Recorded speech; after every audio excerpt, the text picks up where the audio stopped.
السلام علیکم ګرانو قدرمندو، زه مختار حسین خټک پروګرام د للمې ګل سره ستاسو په خدمت کې حاضر یم.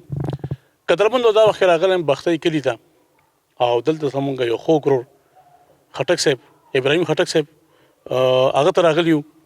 د ده سره به ولګونګې دوه درې خبرې کوو او یو څو شعرونه به هم ترې اورو. نو راځئ چې ابراهیم خټک نه دوه درې خبرې اوس وکړو. ابراهیم خټک دا راته وایي چې تاسو د شاعري چې کله شروع کړي دا مو د کوم وخت نه شروع کړي؟ د دې خو درته زه که اصل ویم نو زه لکه د بچپن نه په ما کې د دې لکه داسې هغه اثر و. ولې چې هغه ټیم کې موږ خو په شاعرۍ نه پوهېدو، خو هغې په وجود ما سره به چا خبره کوه یا به مو هر څه ویلي چې وخت وي ناپوهي وي ټوکې ټکالې، نو ما به هغه خبرې هغه ټولې څه چې به مې وې نو هغه شاعرۍ انداز کې ما نه وتې. نو هغې نه بیا شکر الحمدلله وخت تېرېدو چې ابتدایي تعلیم لکه کچا اتنا داسې یو زموږ ملګری دی چې پرې ډېر خوشحالېږي، مقبول نامه ده. نن به وستایم خو بې ځایه په ما ځان ستایي.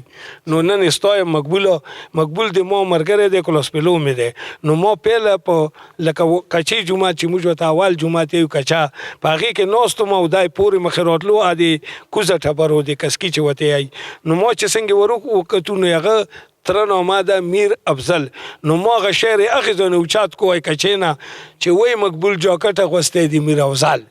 نو دغه ورپسې هغه استادان هغه وویل شاګردانو چې کوم ورپسې ناست ده پاڼو کې. نو بعد بیا هغې نه دا کیس ورو ما نه راوتو په هغې کې. نو بعد بیا څه وخت رالو چې بس څه مې ولیکو، خو هم مې چاته پیش کړو نو هغه راته پسې نور څه وویل. خو بس بهرحال نن شکر الحمدلله چې تاسې مې وینئ، که زه ځان ته یم که نه خو تاسې پورې ته یایئ چې شاعر یې. دا راته ووایي ابراهیم خټک صاحب چې تاسو تر اوسه پورې څومره کتابونه ولیکو؟ نو نور به درته زه څه ویم، مواد خو یې ما څه اوس هم پروتې دي لکه شته رسید و کتابو نوره.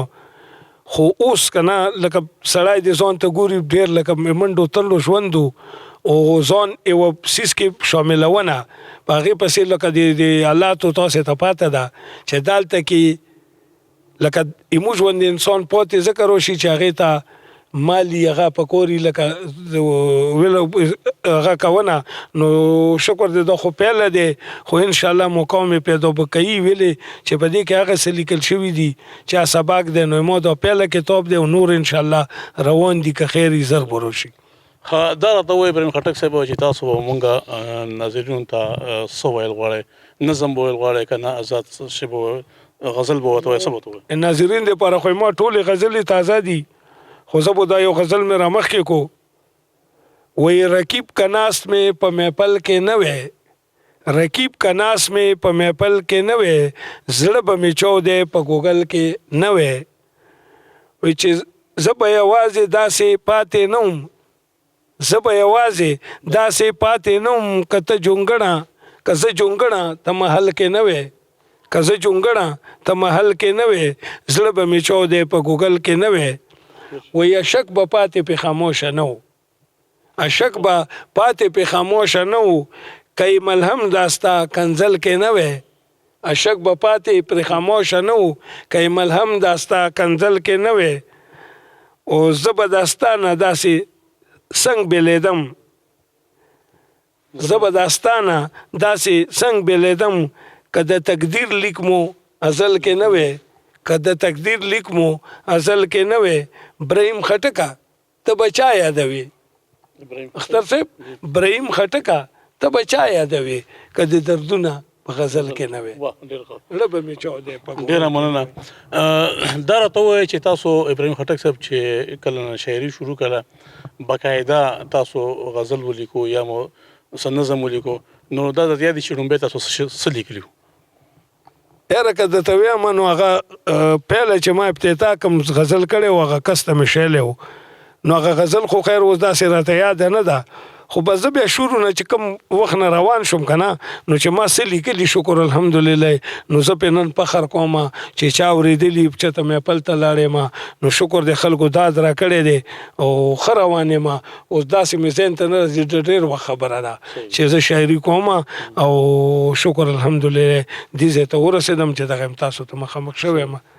قدرمندو اوس په د ابراهیم خټک ورور نه یو ترانوم کې نوې ونې شی واورو کتاب د لون ګریوان نه دا تاسو د په یاد چې د ابراهیم خټک صاحب چې کوم کتاب چاپ کړی دی د هغې نوم دی لون ګریوان که تاسو څوک ناظرین یې کتل غواړئ نو باقاعده اخیستلی شی مارکیټ کې شته دی اویلیبل دی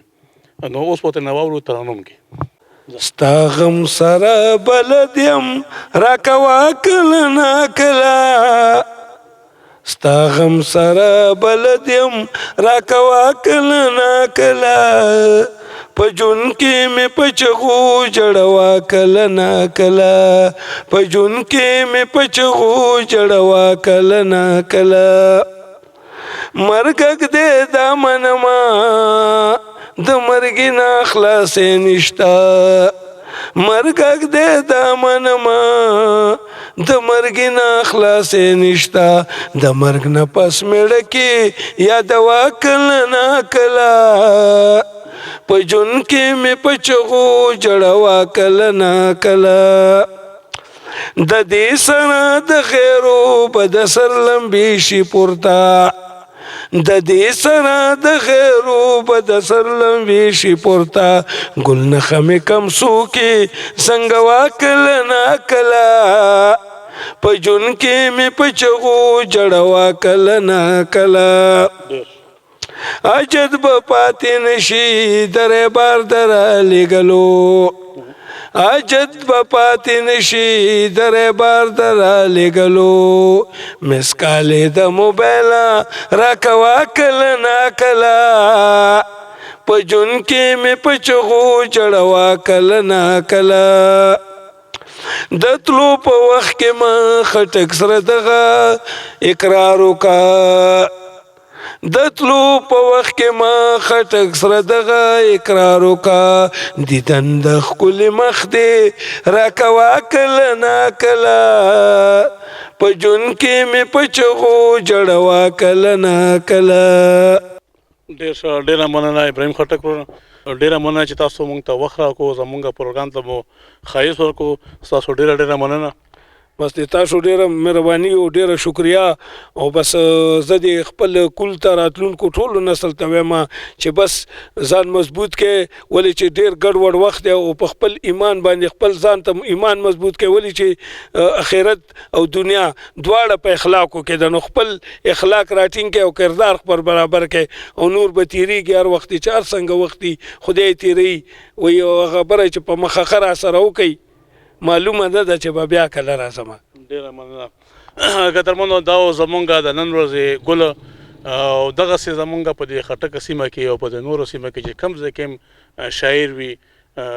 مونږ به هغه ته ځان رسو او په دې لوی ګل کې به تاسو ته شاملو تر دې لپاره دومره د بل پروګرام سره بیا ستاسو په خدمت کې حاضرېږو د الله په امان یادګرنه قدرمندو کتونکو ابراهیم خټک صاحب اوس زموږ سره په دې فانی دنیا کې نشته دی هغه د دې فانی دنیا نه همیشه د لپاره رخصت شو ټولو کتونکو ته خواسته چې د زړه نه ورته دعا وکړي چې الله تعالی ورته مغفرت نصیب کړي او الله تعالی ورته په جنت الفردوس کې اعلی مقام نصیب کړي آمین